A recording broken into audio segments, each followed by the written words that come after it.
call. Okay, Carl. Now, from Fenway Park in Boston, the big crowd is gathering tonight. Baseball's ancient rivals, the first-place Yankees, the second-place Red Sox, meet in the rubber match of their series on the Sunday night game of the week.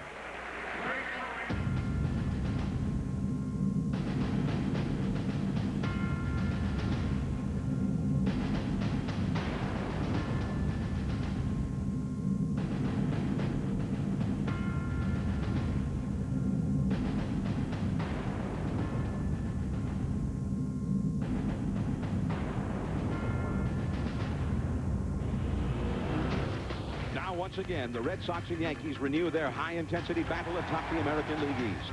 The Sox with baseball's most prolific offense. The Yankees with their galaxy of stars. Friday, the Yanks came from behind to frustrate the great Pedro Martinez and beat the Sox in the ninth. Then yesterday, the Sox squandered a 4-run lead before recovering for a dramatic ninth-inning win to even up the series. Tonight, it's the decisive Game 3.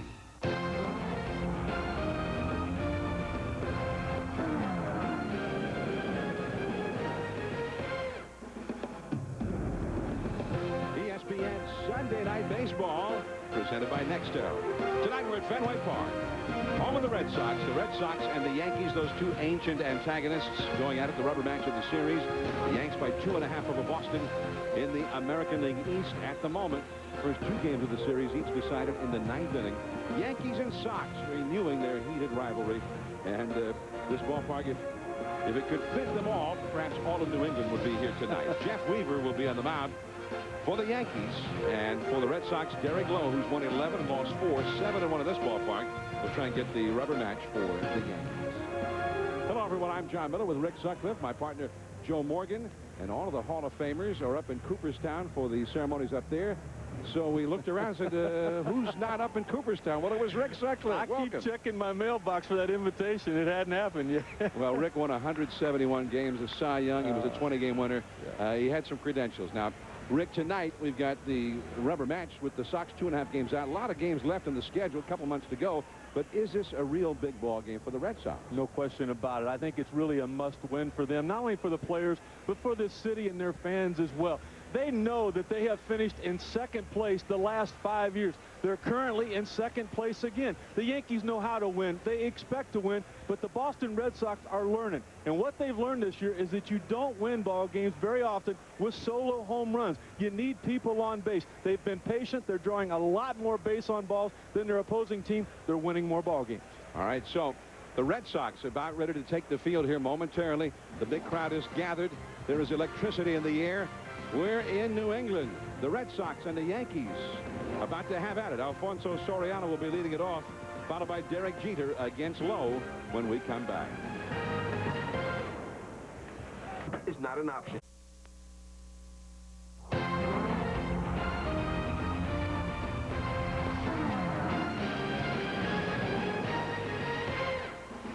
ESPN Sunday Night Baseball, presented by Nextel. Nextel, life's better when your cell phone has a walkie-talkie. And in part by TGI Fridays. TGI Fridays introduces 3 big flavors. Choose from dishes like our new garlic chicken or our sizzling chicken and cheese. The Boston Red Sox are going to take the field now as we're just about ready to get started. The Red Sox and Yankees at Fenway Park. And Derek Lowe will head out to the mound in search of his 12th win of the year. He's only lost 1 game here. Nomar had a big day yesterday against Mike Messina. And as usual, there are also Yankee fans in attendance here at Fenway. Tonight on Sunday Night Baseball are the high-scoring Red Sox baseball's best offensive team. We'll talk about that subject as our weekly poll question. And Derek Lowe shows us the unusual grit that helps him generate the explosive movement on his sinker. And Rick Sutcliffe visits with Derek Jeter. The later you get in the season and the closer the teams are, it makes the games that much bigger. So this weekend here has been huge. In the American League East, the Yankees, 102 games into their schedule, have a 2.5 game edge over the Red Sox, 3 in the loss column. And it has been for several years now. It's a 2-team race in the East, at least at the moment. The Nextel batting order now for the New York Yankees. Alfonso Soriano, as usual, leads off at second base. Derek Jeter, who's been extremely hot at shortstop. Jason Giambi, hitless in this series at first base. Bernie Williams, still not back at peak efficiency after coming back from the DL, is in center. Hideki Matsui, hitless in this series. He's in left field. Jorge Posada, the catcher. Nick Johnson, back from the DL.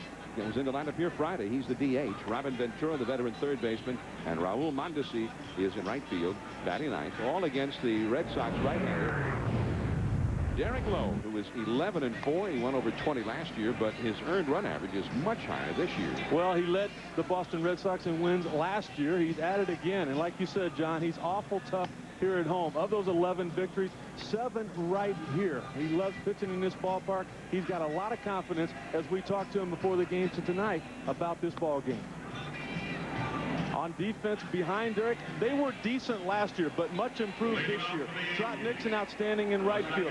Johnny Damon in center field with only 1 error in center field over the past 3 years. You got Manny Ramirez in left, Bill Miller, Garcia Parra solid. Walker and Miller, on the other hand, they're out there because of what they can do at the plate. Veritek continues to improve. He has tremendous trust and confidence in this staff and him. And so the Yankees come up. Now, as we mentioned, the Red Sox are leading the planet in offense. But the Yankees got a few guys, have a few guys who can hit as well. Their leadoff man has 24 homers, as if, for instance, Alfonso Soriano hitting .287. So here we go. And that one is foul into the seats just behind third. And it is 0-1. Lowe has had particular trouble in the first innings of games this year. Yeah. That happens to a lot of sinker ball type guys because they come out there and their adrenaline is just going too hard. They're throwing too hard rather than in that comfort zone. Right to the second baseman, Walker. Hit real hard. But you know what? To me, John, that's the big difference in these two starting pitchers tonight. Over the last 4 years, Derek Lowe has learned to challenge people early in the count. If you keep the ball down, you get a little tilt on it, you either get a ground ball or a line drive. And if you do that, including yourself, there's 5 gloves out there that can make a play for you, as Walker just did. Not Derek Jeter. It wasn't so long ago. We were in Chicago on Sunday Night Baseball, and Jeter's average had fallen below 250. Jeter comes into play tonight hitting .317. He's been extremely hot. He's hitting well over 400 in the month of July. And he takes a called strike. But this has never been his favorite park in which to hit. He has his lowest career batting average at Fenway Park of any other ballpark. Only .249. On the other hand, he hits home runs here. He's hit more homers here than any other ballpark away from Yankee Stadium. He's hit 7 home runs at Fenway. You see some dark clouds overhead. It's very muggy, very humid. Jeter toward the middle. Nomar throws out Jeter. 2 men gone. Even though the crowd gets a little bit more excited, you could see the adjustment there by Derek Lowe. His velocity dropped just slightly, and because of that, the fastball dropped a little bit more. Instead of the line drive, you get the routine ground ball. Look at that in his last start against Detroit. Well, first of all, you would expect to win. The Tigers have struggled all year. But look at how he got that win with the 18 ground ball outs. You keep your pitch count down, you come back in your next start even stronger. 2 down, nobody on. Here's Jason Giambi. Giambi 0 for 6 in the series. And the count is 0-1. 28 homers, second in the league in that category. Carlos Delgado of the Blue Jays hit number 30 today. He's 5th in the league in RBIs. And he does think that he would be hitting even better if he had his home games here at Fenway Park. Yankee Stadium is really a ballpark that in many ways, although it has that short right field porch, in many ways it favors the pitcher. And Giambi says he rarely hits a home run down the right field line at Yankee Stadium. Toward the big wall in left center. Damon looks up. That ball is way out of here. Now that is a tape measure shot. Up near that light tower and beyond, that was a monster home run. above that 379 marker, above the 37-foot high wall, and well beyond it. Anybody who hits a home run out there, especially a lefty, has to crush the ball. Well, I think that's a big part of the reason he loves this ballpark. If you think about Yankee Stadium in that big backyard that a pitcher has, I'm talking about center field, and in particular the big gap in left center, that ball right there might have been caught. It's so much deeper than it is here. It might have been a different approach by Jason Giambi. He knows he can go out anywhere in this ballpark. He just proved it. So it is 1-0. The Yankees out in front. Here's Bernie Williams. Bernie, first ball swinging. Bill Miller throws it out. So just like that, the Yankees are gone. But Jason Giambi's first hit of the weekend has put the Yanks ahead. The Red Sox are coming up. Nomar batting third.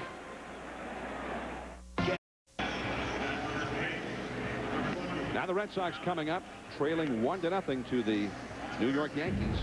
Here's the Nextel batting order for the Red Sox. Johnny Damon, the leadoff man in center. Todd Walker at second. He's been struggling in the month of July. Nomar Garciaparra at short. Manny Ramirez, the big RBI man in left field. David Ortiz, yesterday's hero, the designated hitter. Kevin Millar at first base. Trot Nixon having a big year at right field. Bill Miller also having a big year, playing a great third base, hitting 8. Jason Varitek is the catcher. Even the ninth place hitter is a threat in this great Boston batting order. And they're all up against Jeff Weaver, and a lot of them have had great success against Weaver over the years. Well, he's pitched better in 3 of his last 4 starts, but even the Yankees will tell you they don't know what to expect with him. What they would like to see is more aggressiveness with that fastball. As happened in the top of the first inning, solo home runs won't beat you with an offense as good as he's got behind him. But a lot of times his body language will dictate to you what kind of confidence level he has. So here is Johnny Damon. That's a called strike on the outside. Damon begins the night hitting .267, 8 homers, 45 driven in.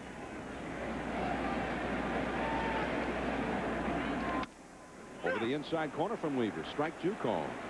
Now, there are 3 members of this Red Sox lineup who have had 2 homer games against Weaver.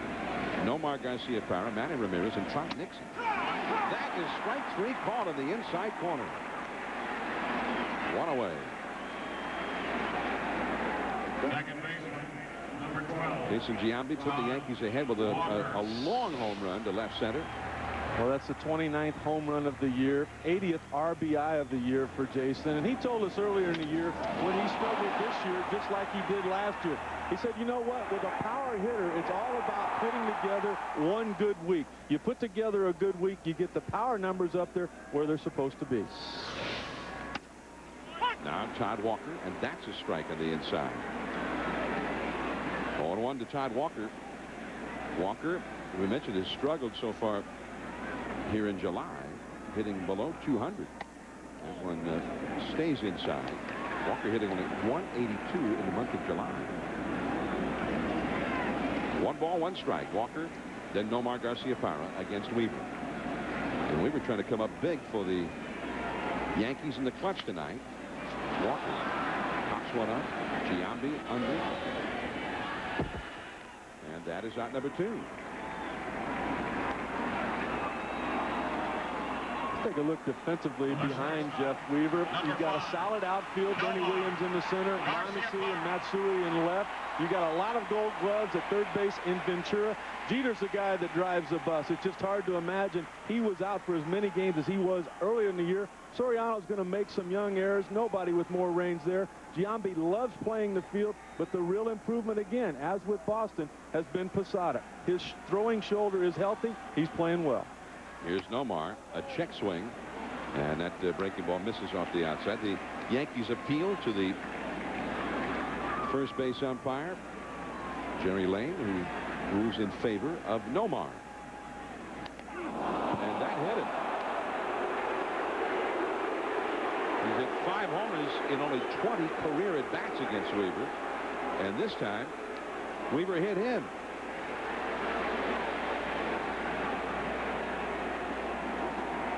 You and I were talking about it before the game. Over the last 4 seasons, the Yankees have been hit 37 times. The Red Sox have only been hit 15 times in head-to-head ball games. Now, over those 4 years, you got to remember, that's about the time Pedro Martinez got here. And he's going to hit people, he's going to move people, and that's what Jeff Weaver just did. So Nomar, 10 hits in 20 lifetime at-bats against Weaver. 5 of them home runs. He's had 2 different games where he's homered twice against Weaver. And Weaver gets him. It looked like he got him in the top of the right hand. So here is Manny Ramirez. Trying to turn that into something here. And Nomar back to the bag at first. Manny Ramirez has also had a 2-homer game against Jeff Weaver. And Ramirez, 5 hits, 14 career at-bats, including those 2 home runs. He's got 25 homers, 79 driven in for the year. But if you give Manny 20 at-bats off anybody, more than likely he's going to have 2 home runs off of it. He's just that good. And that's too high. Well, let's tell you what's happening here. Take a look at where it starts out. He throws it right where the hands of Nomar Garciaparra are going to go. And what Weaver's saying is, if you don't move, take a look at where it starts out. He's saying you're going to have to move. I've got to get you off the plate. The numbers dictated that. Nomar didn't move in time, and because of it, he's going to be sore. Analyzed in true form by a pitcher. And that slider is off the outside. 2-0 to Manny Ramirez. 1-0. The Yankees out front. Now Manny, I mean, you think of Manny as a power guy, homers, RBIs, but he's also a perennial 300 hitter. Won a batting championship here for the Red Sox. And in this series, he's hit a double off the center field wall, a single off the left field wall, and a home run right down the right field line. That's in at the knees for a strike. 2-1. So he's had hits to all fields in the first 2 games of this series. That foul pole in right field where he hit one, it's only 302 feet to that foul pole. And our camera is right out near what they call the pesky pole, Johnny Pesky's pole. He used to joke the only time he'd ever hit a home run is if he wrapped one around that foul pole in right field.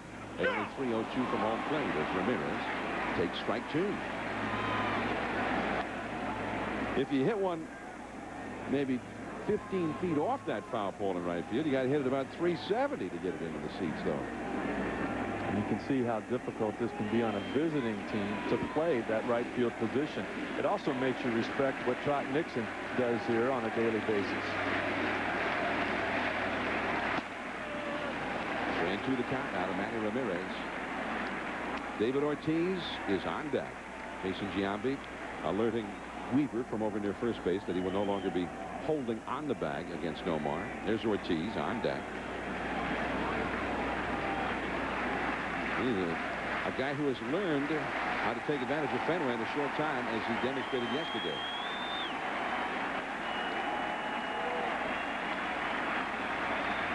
There goes Nomar. And ball 4 to Manny. So a hit batsman and then a walk. The Red Sox have put 2 men on, and here comes David Ortiz. Yesterday, as a pinch hitter against Armando Benitez in the last of the 9th inning, he crushed one out into deep left center to win the game.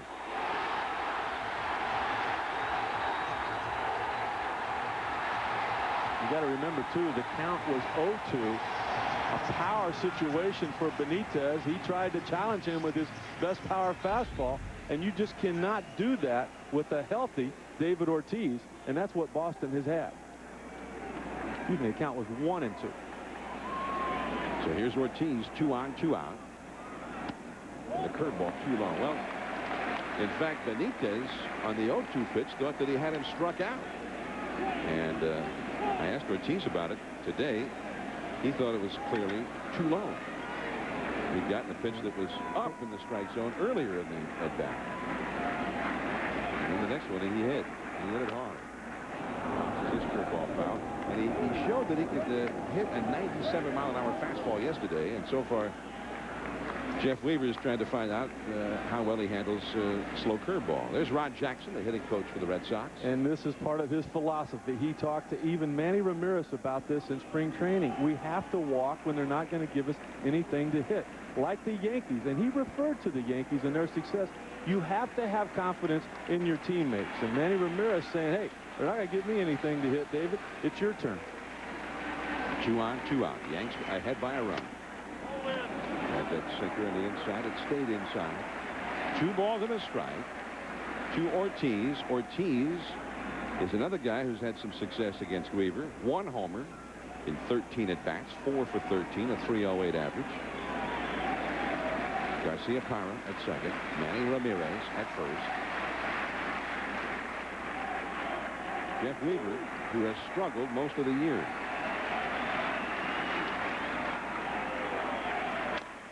And that's pulled foul. 2-2 the count. The Red Sox lead not just the American League, but the major leagues in team batting average, runs per game. That on-base average is, their whole team would make a good leadoff man. And any guy who's got a slugging percentage of 500 is doing well. The whole team has a 500 slugging percentage. And a lot of that coming right here at home for the Red Sox. No team has ever finished a year with a slugging percentage of 500 or better. 2-2. 3-2. He missed badly with that one. Well, and you're starting to see that frustration. Look at him. You saw him kick the ground. You saw him slap at the ball that Posada threw back to him. What does that do? That gets these fans going even more. It frustrates Joe Torre and pitching coach Mel Stottlemyre. They've talked to him about that. He needs to forget about that body language. Show some positive things to give some confidence to the guys behind you. There go the runners. And it's ball 4. He tried to sneak that 2-seamer by him on the inside, but missed with it. And the bases are loaded.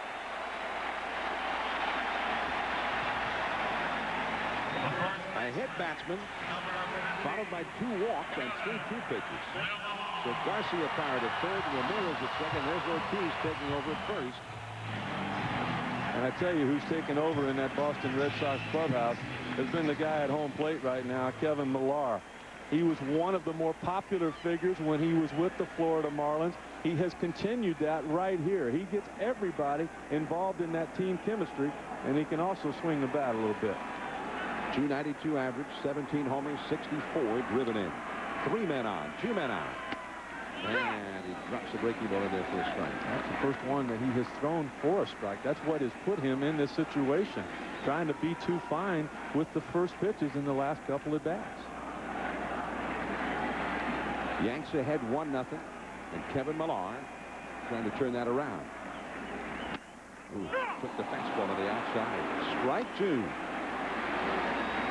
Millar, who is hitting .323 with men in scoring position, but also has not hit that well in the month of July. This has been his down month, hitting only .213 here in July.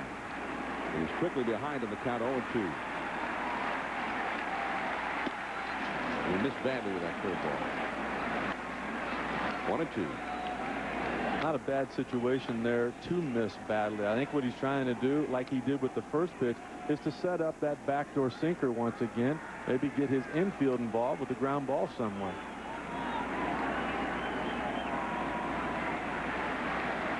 One and 2 to count. Garcia Parra, Ramirez, and Ortiz ready to go on anything.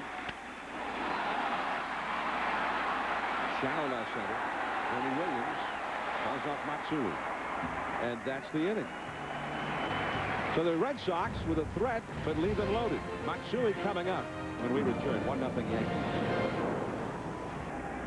We're at Fenway Park in Boston, and that's Johnny Pesky's foul pole. And look at that. People have been autographing that pole.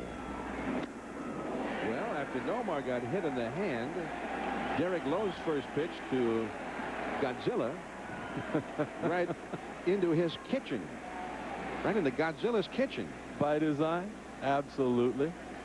This is hardball between these two teams. Oh, you got to throw him in. Well, he's issuing a warning. Kevin Kelly, the plate umpire, has warned Derek Lowe, and he has warned both dugouts. Well, by rules, if you think there was intention, come on now. There was definitely intention there. That was way too obvious, and you can see the frustration on the part of Derek. He had the first shot. They were going to give him that. But when he missed with it, now you better go back to pitching. I think any of the other veteran umpires out there would have sent Mr. Lowe to the showers.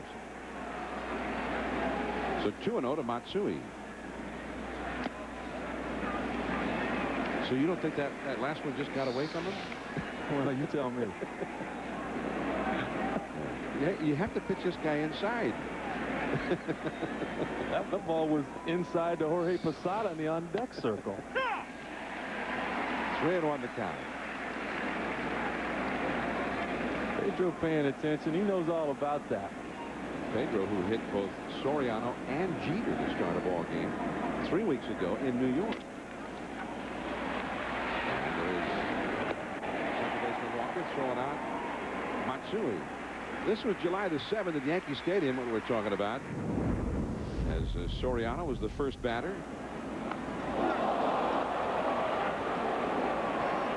And then Jeter was the second hitter. Well, I'll tell you what set all of that up. Earlier in that series, as we look at Derek Jeter going to the hospital for x-rays, earlier in that series, Kevin Millar was at home plate, and he had one right underneath his chin from Roger Clemens. I sat down after that game with Pedro, had a little bite to eat. We were talking about it. I said, what'd you think about what happened with the Rocket and Millar out there? And he just smiled. He just had that twinkle in his eye like, I will take care of business. And, of course, he did. Here's Posada. And the breaking ball misses off the outside. So you can communicate with your fellow pitching brethren just by the looks on their face.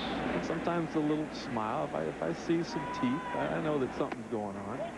So, I mean, because they know you and how you pitched in your career, then they can make those little knowing little facial expressions, and they know that you'll know exactly what they mean. And you know, when Roger Clemens drilled Melvin Moore after he tried that bunt, remember that with 2 outs and nobody on, everybody knew that. The other day. What happened in the very next inning? 2 outs, nobody on. Giambi gets smoked by Sidney Ponson.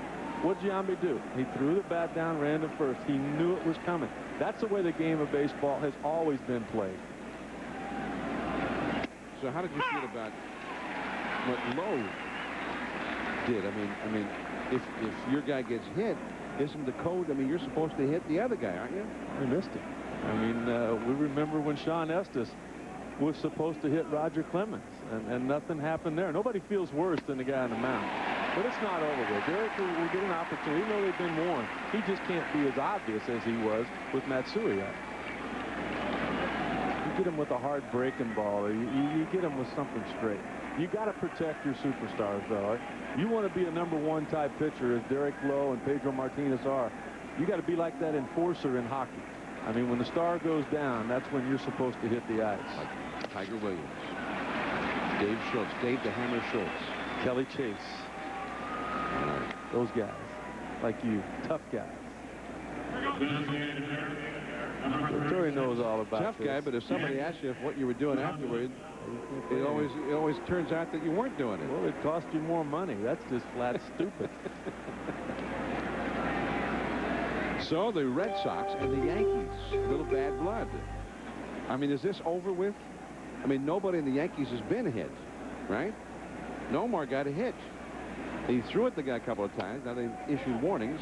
Is it over? Is it over if nobody's been hit? No, there's people down in the bullpen right now that are licking their chops for Boston, saying, hey, if I get an opportunity, I'll take care of it. And you know who in the back of his mind is thinking, I'm going to get it again. It was Boston shortstop that got hit. So Jeter. Nick Johnson, base hit to left field. Bill Torrey said before the game, although Bernie Williams has struggled with the bat since he came back, Johnson has come back from the disabled list, and he's hitting just as if nothing ever happened.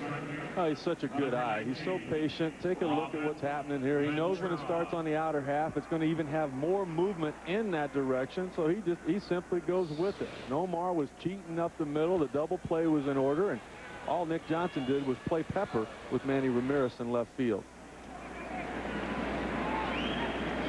Joe Torre, Yankee manager, and some feeling maybe a little more heat. The urgency to win this year, perhaps more than in any other year since his first year with the Yankees. No swing there by Ventura. If you look at the check swing here, see if he went around. The fans seem to think that he did. I also agree that I thought he did.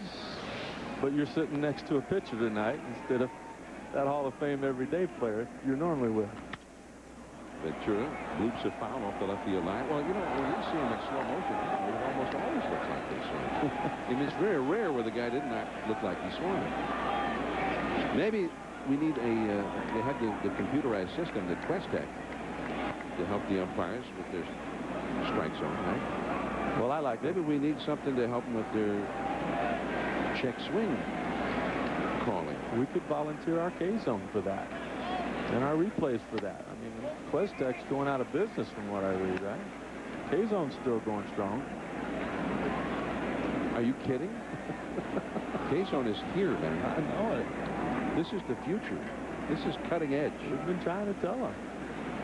Kurt Schilling's never had a problem with our K-zone. Ventura over to Millar. And the runners will advance. Posada to third. Johnson to second. 2 down. He's going to be there most of the time, that being Derek Lowe. Likes to start it out, as Greg Maddux says, to be what looks like a strike. I mean, on 55 feet of the time that ball was in the air, it looked like it was in the strike zone, and then it became a ball, and it became an easy out. You can turn that around, too. Maddux talks about how you want to throw a pitch that looks like a ball and then ends up a strike. And over the last 15 years, no one has done it better than the Mad Dog. Although Maddux apparently threw a few too many strikes today that looked like strikes and were strikes, because he had an 8-4 lead and was not able to hold it. What's going on with that Brave bullpen? And I take John Smoltz out of it. That is Millar, and he retires Mondesi unassisted. The Yankees lead 2 men on base. Down to the last of the second inning, Trot Nixon, Bill Miller, Jason Varitek, 1-0 Yanks. Fenway Park, Sunday night baseball. The Yankees won, the Red Sox nothing. Last of the second inning. Jeff Weaver got out of the bases loaded jam in the first, and this pitch to Kevin Millar. Well, we talked about it. He wanted a sinker on the outside corner, but when he missed with this pitch, he was aggressive with it. It was over the heart of the plate. It was very hittable for Kevin Millar, but by getting ahead in the count with the first pitch being a strike, he kind of took the sting out of the swing of Millar. He got a protective swing, and he got out of the inning. He starts this inning right where he started the last one off, by falling behind people. Ball 1 to Trot Nixon, 17 homers, 63 runs batted in. Third ball is a foul on the right field line. 1 ball, 1 strike to Nixon. Now he's hitting 7th in the order, and his average is .324. He's one of 4 Red Sox hitters with batting averages better than .320. The last time there was a team that had 4 guys who finished the year hitting over .320 was 1950. The team was the Red Sox. On the inside with a strike there. 1 ball, 2 strikes. Everybody's been looking for that breakout year by Trot Nixon, and I think this is it. His RBIs have gone up the last 4 years, and you can see the location of that pitch has gone down for Jeff Weaver. Popped him up. Henry Williams in shallow center. And that is out number 1. Time now for our Nextel poll question. Which ball club has the best offense? The Boston Red Sox. They lead the major leagues in runs. The Blue Jays are next. The Yankees are pretty efficient. Now they've got their whole lineup back. But over in the National League, the Atlanta Braves and the St. Louis Cardinals are scoring a ton of runs. And they don't have the designated hitter. I've got to go with the Atlanta Braves. How about what they did in Montreal the last 3 games, and they've lost 2 out of 3. They scored 33 runs, including 10 today. And the Expos won 2 out of 3 from them, beat them 13-10 today. Greg Maddux staked to an 8-4 lead. And when he left, he had given up 6 runs, given a couple of home runs. And then the bullpen got shelled. Rays and Expos are not finished yet, by the way, in that series. They're going to play again tomorrow, right here on ESPN at the Stade Olympique. I would imagine that General Manager John Schuerholz is not finished as well. Got to be looking for some help as far as those setup people are concerned with John Smoltz. You see out on the hand-operated scoreboard in the left field wall at Fenway, they have the National League out-of-town scores being posted again. That was a called strike on the inside to Bill Miller. 2 balls, 2 strikes. There's a look from K-zone with the 2-inch delineation there. And even after he was knocked down, you could see how Posada wanted to come right back on that inside corner, and he was able to do that. That's important because both teams have been warned, and most hitters are going to say, all right, I'll eliminate that fastball in. If they throw it in and it hits me, they're going to be thrown out of the ball game. So you would expect guys to be looking out over the plate, diving more, hitting the ball the opposite field. Bernie Williams back into left center. And that is out number 2. Bill Miller, we mentioned, hitting .329. He's also hit 34 doubles. 34 doubles already. And that's the biggest thing that has surprised everybody. They knew the on-base percentage would be there. They knew that defense at third base would be there. They knew that his winning type style of play, which he learned in San Francisco, you're well familiar with that, John, was going to happen. But these extra base hits have even surprised the Boston Red Sox people. So 2 down. Here's Jason Varitek. And first ball swinging right to Soriano. And the inning is over just like that. The Red Sox down in order. We're heading to the 3rd inning, the top of the order. Soriano, Jeter, and Jason Giambi. Giambi's homer, the only run of the game so far. The Yanks won. The Red Sox nothing after 2. Sunday Night Baseball, presented by Nextel. Nextel, life's better when your cell phone has a walkie-talkie. And in part by Star Wars, Knights of the Old Republic. John Miller and Rick Sutcliffe with you on Sunday Night Baseball from Fenway. Yankees won, the Red Sox nothing as we start the 3rd inning. And the Yankees will come up at the top of their batting order. Alfonso Soriano, Derek Jeter, and Jason Giambi against Derek Lowe. The only run of the game, a home run by Jason Giambi. A sharp breaking ball. Soriano, who does not go up there to look at a whole lot of pitches. There's not anybody more aggressive than Soriano is. He has not only been good in the past, he's going to continue to get better, and it's going to be that way for a long time. Well, there was a possibility of rain tonight here at Fenway, and a little bit of moisture has hit the air here above Fenway Park. You know, normally the fans will start heading towards shelter, but I haven't seen anybody move here. Man, that's a sharp, hard breaking ball. There's a lot of movement there. You know that. The whole league knows it. But if you make a mistake and you get it to where he can reach it, Soriano's going to hit that ball a long, long ways. He thinks his strike zone is from dugout to dugout, I believe, at times. That's a big strike zone. Well, he got away with one right there, it looked like. 1 ball and 2 strikes. By the way, we asked our Nextel poll question. Rick Sutcliffe weighed in. He thought Atlanta was the best offense. What do you think? You can log on to ESPN.com to vote, or you can also vote with your Nextel phone. Let us know what you think. Toronto Blue Jays have pretty nice offense. But Carlos Delgado hit his 30th homer today. He's got 105 RBIs. And in the same lineup, Vernon Wells got 28 homers and 93 RBIs. Same team. Scooped him out. He got the sharp one back. And Soriano just couldn't resist. It's the 85th time that he has struck out. And a lot of times it's going to be on the exact same pitch. You try to make it look like a strike as long as you can. And, you know, when you've got as big a bat as Soriano uses, and you got a guy on a mound that throws as hard as Derek Lowe does, you've got to get it started to hit that fastball. And he just got caught cheating on all 3 of those strikes. So you think the fact his bat's a little heavier than most guys use maybe worked against him? Chasing that pitch? I do, and I just think he wants to swing. He does not want to walk.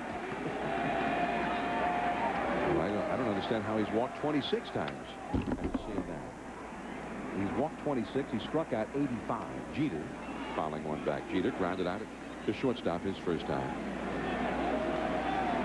By the way, we were talking about the Braves and their hitting. And they have all those guys you think of right away, like Gary Sheffield, Chipper Jones, Andrew Jones, Javi Lopez. Today, Marcus Giles tied a Major League record with 4 doubles in the same game in Montreal. I saw where Robert Fick hit 2 home runs in that ball game today. And he's hitting over 300. Down and away. 1 ball, 1 strike to Jeter. Jeter, who still has some pain on his right hand from where he got hit by Pedro 3 weeks ago. I saw him before the game, and he reached his left hand out to shake my hand. He said, I don't shake anybody's hand with my right hand. I haven't anyway for the last 3 weeks. No, and one of the players, while they were stretching, came up from behind and grabbed him, just kind of joking around, and they touched that sore hand. And I mean, Derek basically snapped on it. Hey, not there. Leave that alone. So it's still tender, and you know Nomars is going to be sore for the next week or 2. 2-2 now to Jeter. That's the one thing, John, excuse me, that really amazes me about these 2 catchers here, Posada and Veritek. It's so important for them, to the teams, to be in the lineups. And you think about the balls in the dirt, you think about the collisions at home plate. Well, how about the foul tips they take off those throwing hands? Yeah, who do they go to for retribution? Hey, he foul tipped one off my hand. Get him. You got to protect me. 3-2 the count. There's Jorge Posada. Certainly got a lot of bumps and bruises. That's a fair ball, and it's a base hit for Jeter.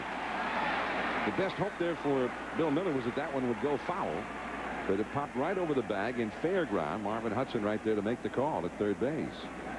That's part of that winning type baseball we talked about with Bill Miller. You saw it in San Francisco a lot, John. There are a lot of guys, and, Soriano would be one of them. He's still going to let that go. He still thinks he can make every play. Well, Bill Miller knows that. His momentum's going in the wrong direction, and he also knew before the pitch was even thrown who the base runner was going to be. Jeter's just way too quick to get it. Last year, Hillenbrand made 23 errors around this time of the year. Miller has committed 9 errors and only 1 on a throw. Here's Giambi, who launched a home run. And that's called strike on the inside.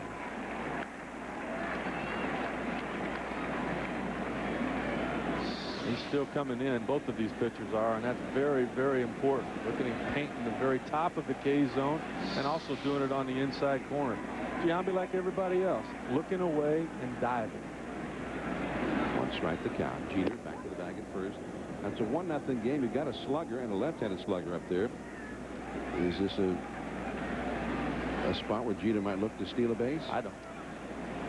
I would sit here and watch what Jason does. Hope that he can extend that lead. If he does not, then I might consider taking off when Bernie comes up. In case, Lowe has to keep Jeter close over there with Giambi up there, the left-handed hitter. You get that hole open a little bit more with Millar playing on the bag against Jeter. There's Bernie Williams, a switch hitter. He's on deck. All the other infielders are playing Giambi to pull, as you see. 1 ball, 1 strike. You can almost predict that. I mean, we've been around the game a long time. When he throws over twice, more times than not, what a pitcher is telling you, he's trying to keep you close so he can throw an off-speed pitch. And that's what he did. He threw a breaking ball that looked to be a strike. It was close to the plate. But I honestly, that's one of the things that Jason Giambi's so talented, but he's also intelligent. He rips that one foul into the seats. It got there in a hurry.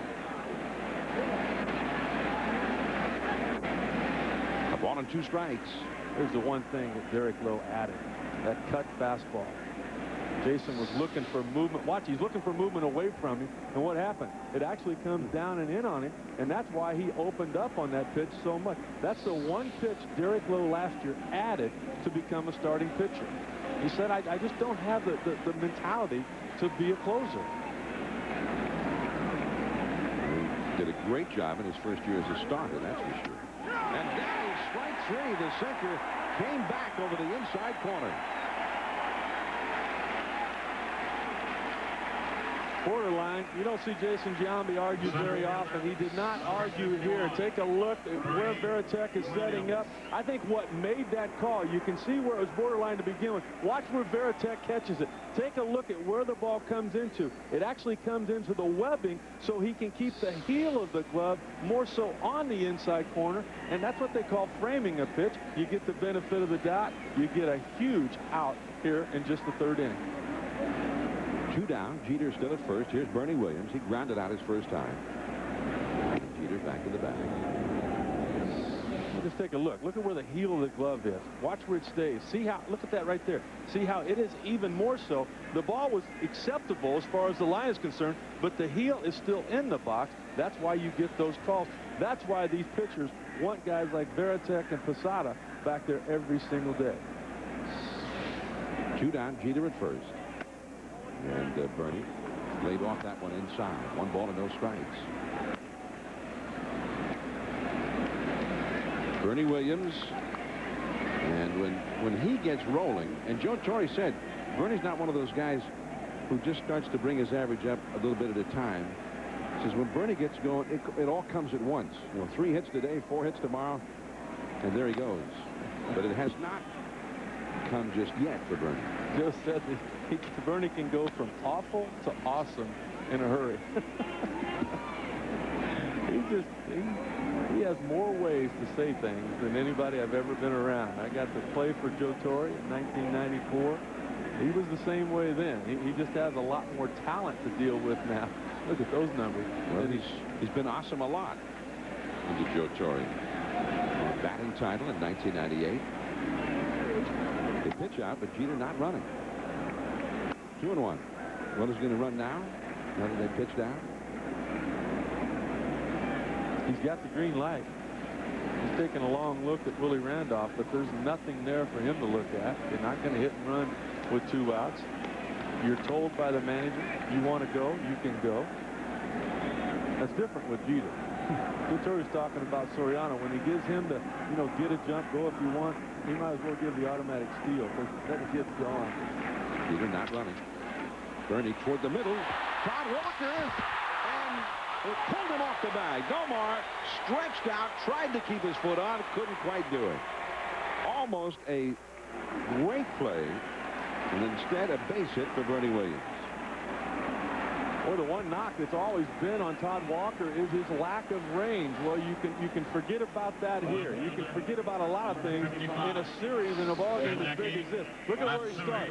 Take a look at how far he gets. Look at that. He was even leaning the other way. He catches up with it. He knows with Jeter he's got to get rid of it in a hurry. But the key to that play to me, take a look at Dana Demuth. Look at him hustling to get the best possible angle as to whether Nomar's foot stayed on the bag or not.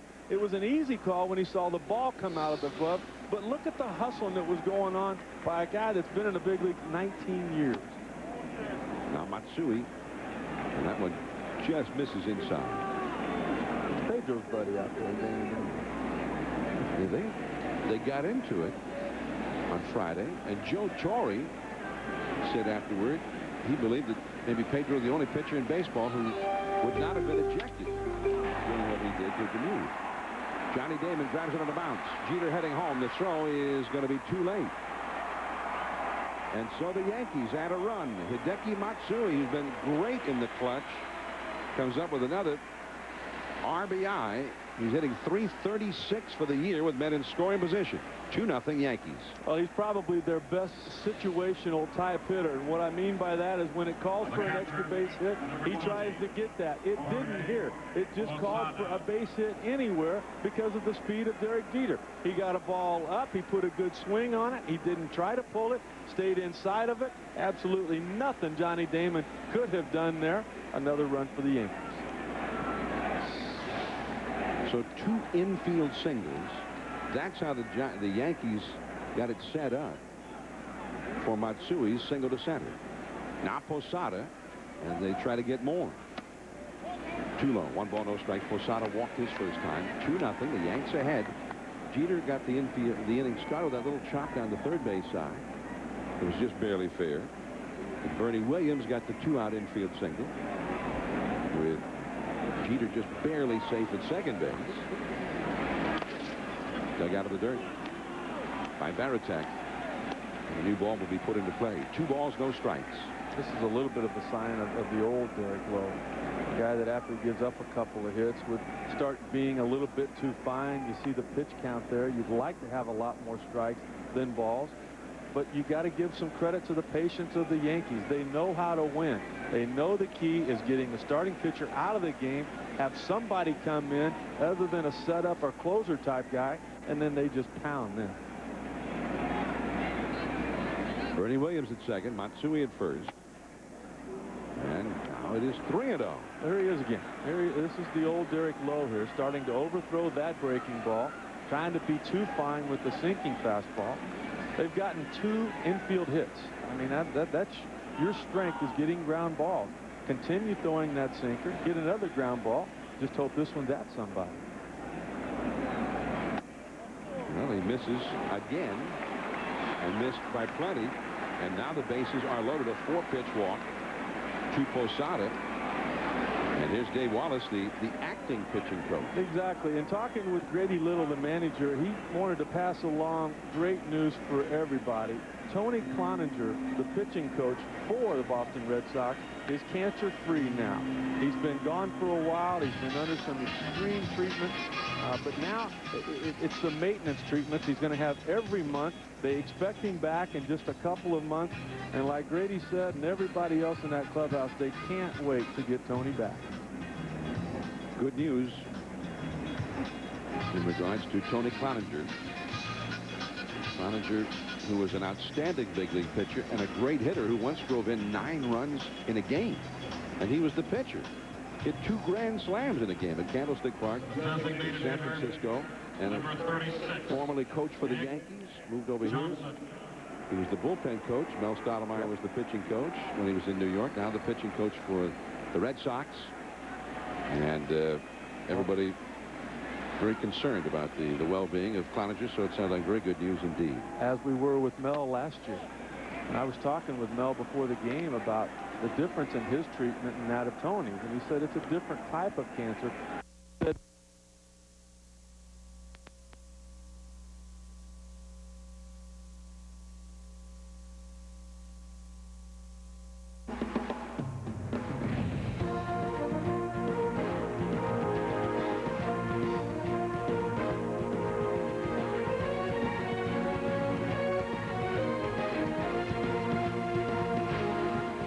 Wow.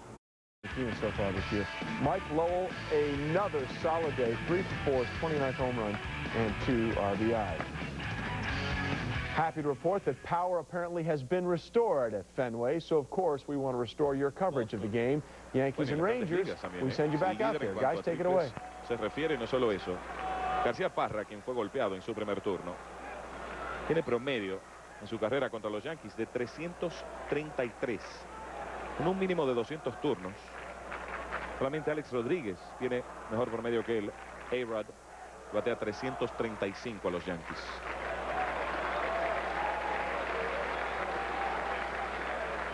Aquí no se puede dar el lujo de quedarse atrás en la cuenta frente a García Parra porque lo va a hacer pagar.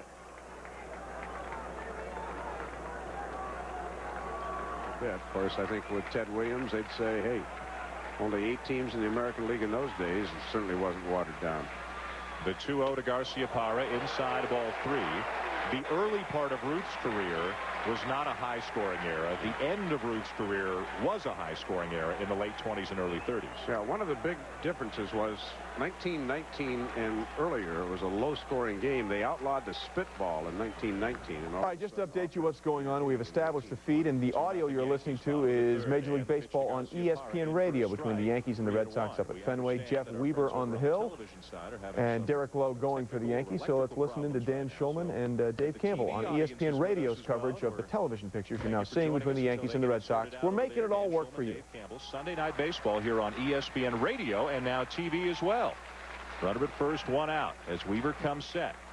And the 3-1 pitch with a runner going is fouled back. Now a full count on Nomar. Well, again, Nomar has been swinging the bat very well of late. 400 in his last 11 games. He had a pretty good swipe at a 3-1 pitch there. doesn't strike out a lot, so you figure Walker would be running again here. The rubber match of this 3-game series. The Yankees got a run in the first on a Giambi homer, a run in the third on a Matsui RBI single, and it's 2-0 New York. Bottom of the third, runner at first, 1 out, full count on Nomar. Walker the lead, and he draws a throw back in there, but ahead for a slide. Jeff Weaver and Derek Lowe is the pitching matchup here tonight. Well, Todd Walker's job here is do not get picked off. You are not running to steal a base. You're running to try to create an extra hole for Nomar and stay out of the double play if it's hit on the ground. Walker the lead off first as Nomar waits. Weaver comes set. There goes the runner. 3-2 pitch, a swing and a ground ball down to third. Charged by Ventura. His only play is to first, and they'll get Garcia Parra 2 down as Walker moves into second. Now, that ball was hit probably slowly enough that even if Walker had not been running, I don't think the Yankees were going to trade or turn 2. Now Manny Ramirez comes up. They've got a base open, but it's a pretty dangerous left-handed batter on deck, so we'll see how much Jeff Weaver wants to pitch to Manny Ramirez here. He walked Ramirez in the first inning right after he hit Nomar, and Ramirez in his career against Weaver 5 for 14 with a couple of home runs off him, and 25 home runs on the season for one of the best hitters in the game, Manny Ramirez. The pitch, a check swing by Ramirez, and he takes it outside, ball 1. Outfielders are deep. 2 outs and a runner at second. 2-0 Yankees here in the bottom of the third in front of another packed house at Fenway Park. And as is always the case here, the crowd buzzing from the moment this game begins, especially with the hated Yankees providing the opposition. A check of the runner out at second base by Weaver, and the 1-0 to Ramirez, and it comes in low, ball 2. And now a new baseball will be put into play as that one grazed the dirt just before Posada scooped it up. I don't think I have seen a more technically sound hitter than Manny Ramirez, from the stance to the balance to pitch selection to utilizing the entire field and the weight transfer. He does everything as well as it could be diagrammed. The defending batting champion in the American League. He is 5th in that department this year. 2-0 the count. Weaver works, and the pitch swung on and hit in the air left field. Matsui backing up. He's got a room in front of the track as he makes the catch that ends the inning. No runs, a base hit, a man left. We are through 3 at Fenway. Yankees 2, Red Sox nothing. You're listening to Sunday Night Baseball presented by Nextel on ESPN Radio. Presented by Nextel. Nextel, life's better when your cell phone has a walkie-talkie. And in part by Star Wars, Knights of the Old Republic.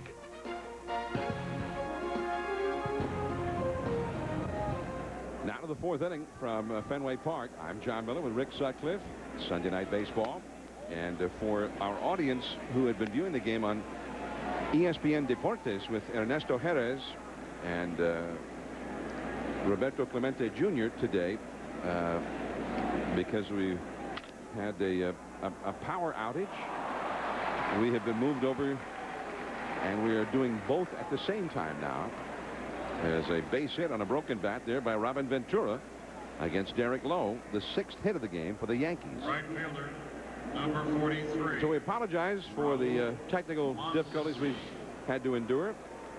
Well, there's not only been a power outage as far as we're concerned, the exception of Jason Giambi, there's been a power outage here. Most of the ground balls, totaling up to 6 now tonight off of Derek Lowe, have been just like that via the ground ball. Here's Raul Mondesi. Mondesi grounded out to first his first time. And it is 0-1. So for those who've been watching on the ESPN Deportes, expecting to get the call of Ernesto and Roberto Clemente Jr., lo siento mucho, pero our telecast now will be in inglés solamente. That's a foul. 2 strikes to Mondesi.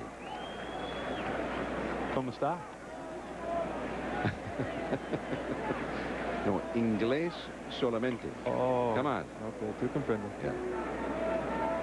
So you played winter ball down in a lot. The Caribbean? Loved it. Started in Mexico, played 2 years in the Dominican Republic, played 1 year in Venezuela, and wouldn't you know it, during high school, I took French. But I'm going to Montreal tomorrow. Now, how can they never put any winter ball teams in Martinique? There might be a weather problem. No weather problem here tonight, though.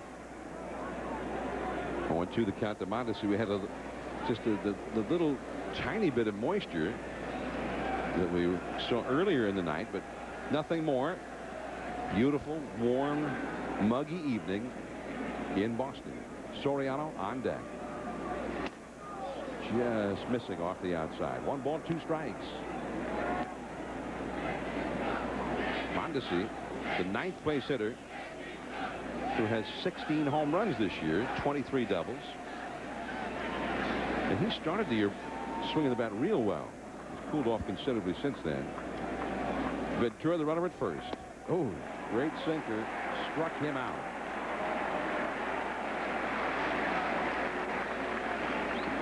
Got ahead in the count. Take a look at how he finishes him off, as he does most people, down below the zone. And that's all that is. That is just a fastball putting down by Jason Varitek behind home plate. And Derek Lowe has the ability to take it from there. You can't teach that. That's just a God-given gift that Derek Lowe, Kevin Brown, Matt Clement, guys like that have. So you mean the ability to make a ball do that? Just certain guys have any kind of capability to do that? It's just something that they have. You can grip the ball exactly like Derek Lowe does. A lot of the guys in the minor league system with Boston have tried that. They tried it with Seattle. It doesn't work. There's just something mechanically and about how he releases it, what he does with his fingers and wrist right at the end, that provide that. Soriano to second. Walker to Garcia-Parra, 1 to first. 2. Soriano grounds into a double play. Now the Red Sox coming up. Ortiz, Millar, and Trot Nixon. The Yankees lead 2-0.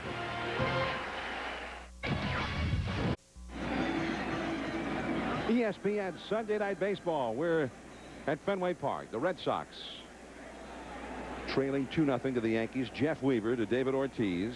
And that is too low. 1 ball and no strikes. Ortiz, yesterday's hero, as a pinch hitter. You know, pinch hitters yesterday were getting it done, especially for the Yankees. Joe Torre had 3 different pinch hitters who all got hits to help them fuel a comeback. And then Ortiz got the winning hit as a pinch hitter for the Red Sox in the 9th inning. I know one writer, I think Michael G. with the Boston Herald, made the comment today, that usually indicates the bullpen not getting it done when pinch hitters are doing that well. Oh, tough pitch there. And Weaver has been getting it done so far tonight. Really settled down. He got himself in a lot of trouble in the 1st inning. He hit Nomar, probably by design. Walked the next 2 guys, but was able to get out of that jam. It's been pretty simple for him since that point. 1-2 the count. Look out. And Ortiz shot what looked like an angry, icy stare out at Weaver. Well, the reason for that was he was almost undressed there. He's looking away. He's figuring, like every other hitter, nothing's going to happen on the inside. Ortiz is a guy that'll come get you, though. That's a foul. The stand, those got to be great. See, there no other ballpark has seats quite like those down just behind third base, right out next to the field like that. You better pay attention. I mean, you're in the game if you sit down there. 2-2 the count to Ortiz. Millar on deck. And he fouled that one back. Another breaking ball from Jeff Weaver. Well, Weaver's been trying to establish himself. This could be a night for him to do it. Well, take a look at the swing here. Look at that. I mean, that's a pitch that was up that Ortiz could have handled. That's the swing he had before yesterday's game when he did some early work with the Red Sox hitting coach. Again, the same kind of thing. What Ron Jackson was trying to explain to Ortiz is that your back elbow, he says, what you're doing is you're getting it too high because you're trying to elevate everything. You've got to relax that back elbow so that you can stay on top of the baseball and hit things on a line. And he got the high breaking ball there, fouled it back. Oh, it's easy to do when you're down in the cage and you're hitting early.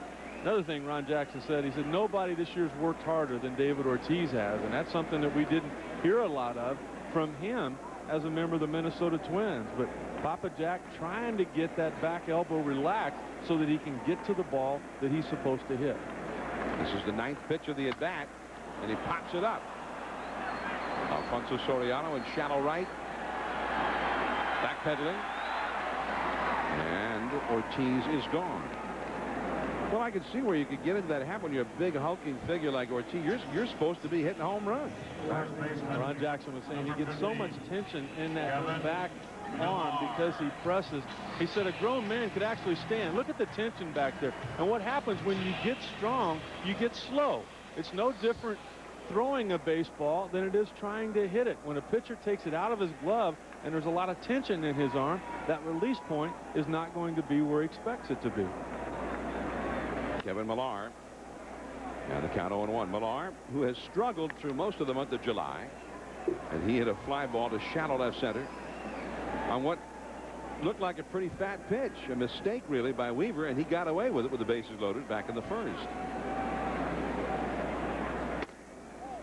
Weaver, like Derek Lowe, is going to get away with more pitches than most because even they can't predict how much movement, John, that they're going to have with their fastball. They can control some of it by changing speeds, but those things just take off. And as a pitcher, if you don't know where it's going to end up, absolutely, a hitter's not going to have any clue. So why wouldn't you be more aggressive? That's been the problem they've had with Jeff Weaver. But well, I mean, it seemed like he hadn't gotten away with that many mistakes this year. Because he continues to fall behind. Get ahead in the count. So that's why he got Millar, because he got ahead of him, and he puts him away. Strike 3 called right here. And that was funny to see Millar taking that pitch. Oh, this is the guy that took his last at bat up to home plate with him. It's an outstanding pitch. It's on the outer half of the plate. Millar looking for more sinking action to that pitch than just the tailing action. Weaver threw it a little bit harder. The velocity kept it at the knees, and he is dealing right now. And I think that was the pitch he was trying to make to Millar in the first inning. Yep, absolutely. And the curveball for a strike to Trot Nixon. Nixon hit a fly ball to shallow center his first time. 2-0. The Yankees are leading. We're in the last of the 4th inning from Fenway Park. I'm John Miller with Rick Sutcliffe. Joe Morgan up in Cooperstown with his fellow Hall of Famers, or as I like to call them, fellow immortals of the game. And our congratulations to Eddie Murray and Gary Carter, formally inducted into the Hall of Fame today. And you know, Eddie is on a short list of guys who had 3,000 hits and 500 homers. And the only other names on that list besides Eddie Murray, Willie Mays and Hank Aaron. And that's it. That's a pretty exclusive club. What was so many things amazing about Eddie Murray was the fact that he was equally as good from both sides of the plate. I mean, he was a power threat there. And don't overlook his defense. I know you don't. You covered him for a long time. He could play some first base.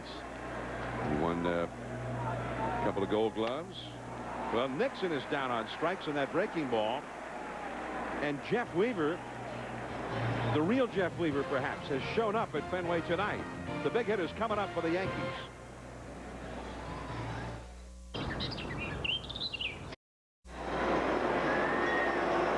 Sunday Night Baseball from Fenway Park. The Yankees 2, the Red Sox nothing. And for the Yankees, Derek Jeter will lead off, then Jason Giambi and Bernie Williams.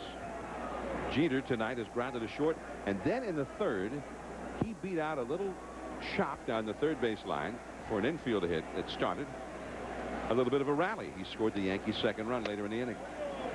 And Derek Lowe just misses off the outside. 1 ball, no strikes. Yankees 2 runs, 6 hits. The Red Sox no runs and 1 hit. Derek Jeter hitting .318 for the year. That's a foul out of play off to the right. Yeah, that average for Derek Jeter up over 70 points in just his last 32 ball games. But this is his time of the year. He's a .300 career average hitter every month of the season. But these last 3 months of the season, well, that's when you see him at his best. Derek Lowe with Jeter up, and then the big sluggers to follow. Jeter up the middle. There's Nomar. And he got it. Nomar kind of that slinging throw to get Jeter. You know, they won't admit it, but I throw A-Rod and I throw Miguel Tejada into that class. Don't you think when Jeter hits a ball towards Nomar, he gets a little quicker, he throws it a little harder, he wants it a little bit more? I think it's that way, and it's the other way around when Nomar hits a ball. Well, I mean, the three of them have been linked almost since they first burst upon the scene, and they did burst upon the scene. You know who else has burst upon that scene? Don't forget about Renteria. Even though he's in the other league, he has put himself up there in that class. Giambi bounces a foul, and it is 0-1. Giambi has homered to deep left center, and he's been called out on strikes. Got 29 home runs for the year now. Jason Giambi. Delgado hit his 30th today. He leads the American League. Giambi, number 2. So impressive to me that Jason has only missed 2 games this whole year. Remember that staph infection that he had in both eyes? Is basically up there. He couldn't see. You know, he could see where the ball started out, but any kind of rotation or movement on it, he didn't want anybody else to know about it, but he had absolutely no chance. But he found a way to put himself in the lineup. He knew with Bernie out how important that was going to be. He held his own. That average is down. It has gone up a lot in the past. It won't this year from last year's average, but the power number's still there. 1-2 now to Giambi. Well, Giambi has extraordinary eyesight. I mean, very few people in the world have the kind of eyesight that Jason Giambi has. Although, as Jason says, he believes Barry Bonds probably is right there. That with the physical ability, all the hard work he's put in. But I mean, you know, Ted Williams, they used to talk about when Ted Williams was the best hitter on the planet, that he had extraordinary eyesight, and that he could see things happening with the baseball that a lot of hitters just couldn't see. And don't you think, too, John, that they have to have an idea what to look for? I mean, different release points, a guy that might be tipping his pitches. These guys they seem to pick it up quicker than most other people do. I remember Tony Gwynn with a runner on second. Even if they knew what was coming, Tony didn't want to know. I don't need to know. I'll figure it out when it's on its way. The year that Barry Bonds hit 73 homers, Tony Gwynn said that in one 4-game series that he saw Bonds play in person, he felt that Bonds was picking up pitches in terms of the type of pitch and where it was going right out of the pitcher's hand. I said, well, how could you tell that from the dugout? He said, well, because he was never fooled on a pitch. Yeah, you can tell by how they take pitches. They never even start their swing. They know from the beginning it's not going to be anything they want to hit. He said that Barry would take a pitch in a hitter's count as if the manager had given him the take sign. No tension, no start, no anything. 3-2 to Giambi. Look out, that got him. Got him on the left foot, the back foot.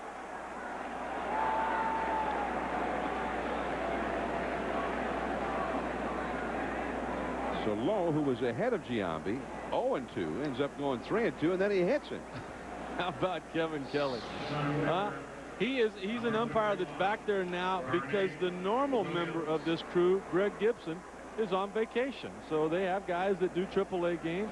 Kelly has had some major league experience, but he already had to warn both teams. Garcia-Parra got hit, and then Lowe went out there and retaliated. He threw 2 pitches behind Matsui.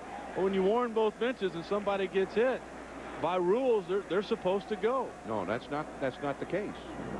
I mean, that's not the rule. If there's intent. Well, that's what they have to determine.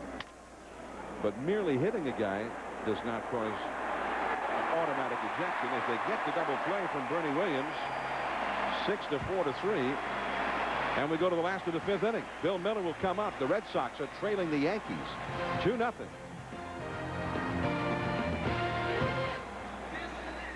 Miller leading it off for the Red Sox here in the last of the 5th against Jeff Weaver. And Weaver has been outstanding so far tonight. He's got